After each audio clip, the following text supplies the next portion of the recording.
can't wait for you to meet our next guest here on Author's Corner. She's in our virtual green room.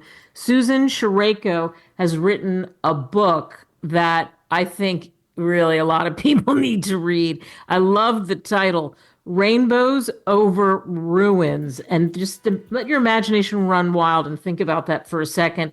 And there's a great explanation for the title and for what she's doing with her life. I mean, listen, she's a three-time daytime Emmy-nominated executive. She was in charge of production and was a line producer of the renowned show that many of us watched, Home and Family, on the Hallmark Channel. And I'll tell you what, she's a member of the Producers Guild of America, the Academy of Television Arts and Sciences. She is coaching people. She's involved with so many things that are inspiring and uplifting people and helping them in their business. So, Susan, thanks so much for coming on. It's my pleasure, Kate. Let's talk about what happened to you, the disaster that kind of led you down the path of writing Rainbows Over Ruins. Well, after 30 days of rain in Southern California, I went to work at the studio at KCET like any normal day. And when I came home, a landslide had literally come through my house. And I arrived and I couldn't tell it from the outside on the street. But when I opened the front door to my two-story house, a mudslide had come down the stairs and around and across the living room. And my dogs were sitting on the sofa, wagging their tails, going, "Hi, Mom. Glad you're home." It was pretty daunting. Wow, no kidding. And you use that word daunting. So what's the first thing you do when you encounter that situation? Panic. Yeah. I ran up the stairs thinking, what on earth has happened? It's what is this? What is this? And when I got to the top of the stairs, the mudslide could come through the upstairs windows across the hall and right across into the bathroom where it filled up my tub, among other things. And it was just incredible devastation upstairs. And then running downstairs, now where do you go next? So I got on the phone. I tried to reach my husband, who was on his way to Arizona. He was in transit when I called. He wasn't able to do anything. I couldn't reach him. I called friends. They weren't able to do anything. They were otherwise occupied. I called the church, and they sent two of the deacon board. I was on the deacon board too, and they sent them over to see what had happened. And they came with a broom and a bucket. And I welcomed the man up, and he went up to the bathroom and he picked up his cell phone and he called somebody else. He said, "We need shovels." So panic is your first instinct. You need help. You know you need help, but where do you get it from? The fire department didn't come out for hours. In fact, they didn't get there till the next morning. We were, where are you going to stay the night? What do you do with your animals? Can you even stand in the house? You have all these questions running through your mind. And the question, too, of staying in California, right? Did that run through your mind? Not at that point. That's in more recent years, that's become a serious question. But at the time, that never even came up. We were very happy in California. Peter had started his own business, Caravan West Productions, and he was involved in doing Westerns. He makes films that make Westerns authentic. And yeah, I was doing television, so we weren't looking to make a move. Yeah, in fact, he is Texas Jack on Tombstone, right? That's correct. He is. So he understands about, we just got to dig in there. So how long did it take to get the house back in order again? Well, we never got the house back in order again. It took us about 6 weeks living on somebody else's, guest room to find a rental home where we could move everybody, all our animals and stuff. While this sorted out, it took about 18 months to go through the legal process involved because this damage was so much that the house was red tagged. Internally, one of the men who appraised it said, "This is the worst damage I've seen in a house that is still standing." And you could literally see the beams coming through the walls where they had shifted. So the house was unstable. So we never did get back in there to speak of, except to move stuff out. And it took us, at the end of 18 months, we had found a property, a settlement had been reached, and we were able to move in to a 5-acre ranch in Agua Dulce, California, which is a beautiful rural area.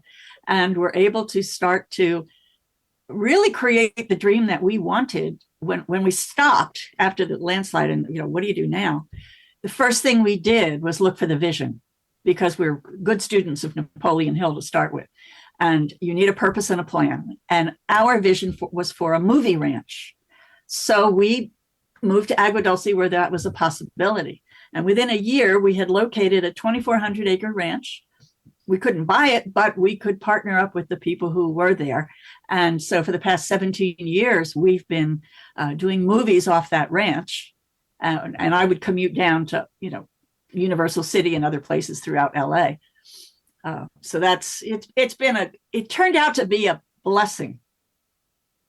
No kidding. I mean, listening to the story, like you say, from being red tagged to having a place to shoot movies, to do the things that you needed to do, and to be able to have the animals ultimately in a great spot. And, it's interesting. It is like the title of your book, Rainbows Over Ruins.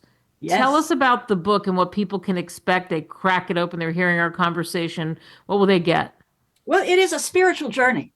I actually go through the spiritual processes that took me from that moment when, all was lost and we didn't know what to do, through the Napoleon Hill trainings that we had, I had when I was back in New York starting out. And then through exercises with different trainers.